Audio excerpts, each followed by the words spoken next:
लोगों का जो हमें रिएक्शन मिल रहा है और हमारे कार्यकर्ताओं का उत्साह ये दिखा रहा है कि ये चुनाव कांग्रेस पार्टी जीत रही है।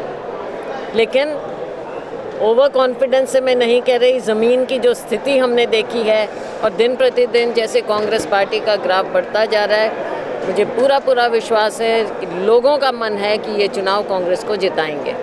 पूर्व मंत्री जगदीश नेहरा के आने से कितनी मजबूती मिलेगी? तो बहुत अच्छी बात है, हमारे पुराने कांग्रेस पार्टी के स्तंभ रहे हैं और अब उनकी घर वापसी हुई है, पूरी मजबूती मिलेगी। ये पहले यहाँ से चुनाव लड़ भी चुके, पूरे एरिया को अच्छे से जानते हैं। लोक दल को अच्छी टक्कर यहाँ पे कोई मुख्य रूप से देता था, वो जगदीश नेहरा जी थे। अभी रमेश बाबू भी बीजेपी ज्वाइन कर चुके हैं।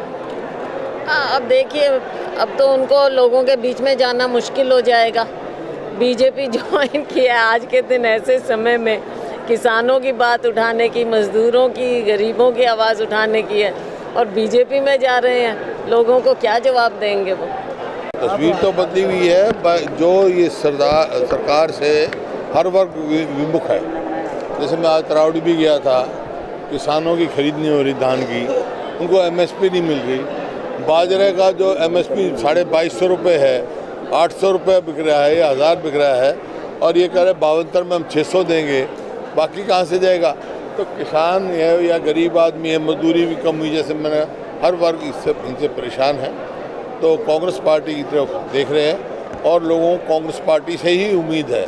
तो यहाँ बाई इलेक्शन में कांग्रेस पार्टी की जीत होगी। थोड़ा साहब, गढ़ की बात की जाती है, अभी INLD का गढ़ है, हर बार INLD जीतती है। इस बार क्या कांग्रेस हर बार तो नहीं, 2005 में तो भरत सिंह जीते थे कांग्रेस में। एक आंकड़ा कहता है कि यहाँ पर INLD जीतती है। हाँ, गढ़ कहता है अब के ये गढ़ टूटेगा, कांग्रेस जीतेगी। हम लोगों ने जो रणनीति बनाई है, पूरे जो 30 तारीख तक हर कार्यकर्ता को जिम्मेदारी दी जाएगी, बूथ स्तर पर जो है नियोजन किया जाएगा और इस बात को हम सुनिश्चित करेंगे कि ये चुनाव हम जीतें।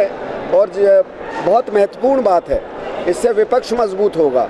अविश्वास प्रस्ताव की जो बात करते हैं, एक एक जो है कहते हैं ना कि समुद्र में एक एक बूंद जो है वो समुद्र बनाती है।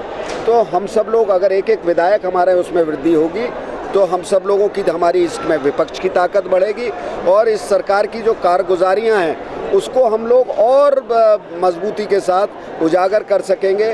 और ख़ास तौर से जो मुख्यमंत्री हैं, जो वर्तमान मुख्यमंत्री, उनकी असफलताओं को हम लोग जनता के बीच में लेकर जाएंगे। सर, कितनी चुनौती मान रहे हैं इलाहाबाद बाई इलेक्शन? अभय सिंह कह चुके हैं कि हैट्रिक लगा चुके हैं, चौका मारेंगे।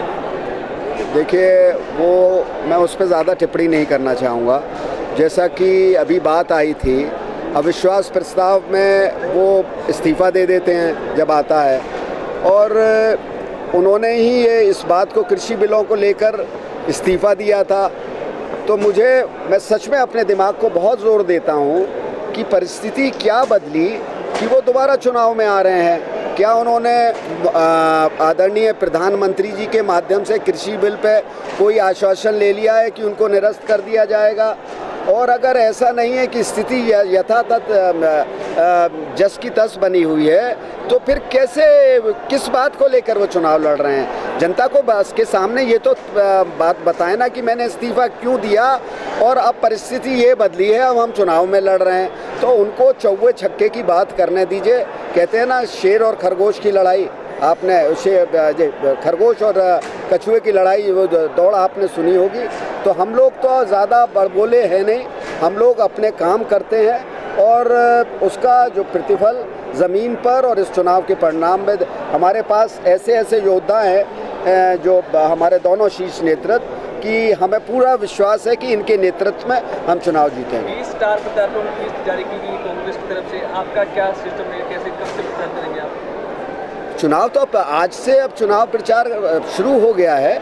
सब लोगों की जिम्मेदारी, मैंने जैसे कहा कि लगाई गई है। सब लोग अपने अपने जिम्मेदारियों का निर्वाह करेंगे और चुनाव प्रचार में जुटेंगे। सर, CWC की मीटिंग होने जा रही है, क्या अहम बात रहेगी? देखिए, उसमें कुछ मुद्दे हैं, वो सभी CWC की बैठक ही अपने आप में अहम होती है, तो उसके दूरगामी परिणाम होते हैं, महत्वपूर्ण विषय हैं जिनको लेकर चर्चा होगी और वो आपको जब वो बैठक संपन्न होगी तो आपको खुद ब खुद पता चलेगा क्या उसमें। सुन लिया जाएगा। अब देखिए इस पे तो मैं अभी कुछ कि कौन लिया जाएगा कौन, अभी मैंने कहा ना कि जब बैठक में विचार विमर्श होगा, सब मुद्दों पे विचार विमर्श होगा और जो उसका निष्कर्ष निकलेगा आप लोगों के सामने आएगा। तो कांग्रेस पार्टी की किससे आपके उम्मीदवार की टक्कर मान रहे हैं आप? हम तो देखिए अगर आप स्पष्ट रूप से पूछना चाहें और स्पष्टता के साथ हम ये कहेंगे कि हमें इस समय ऐसा महसूस होता है कि हमारे सामने कोई टक्कर नहीं है।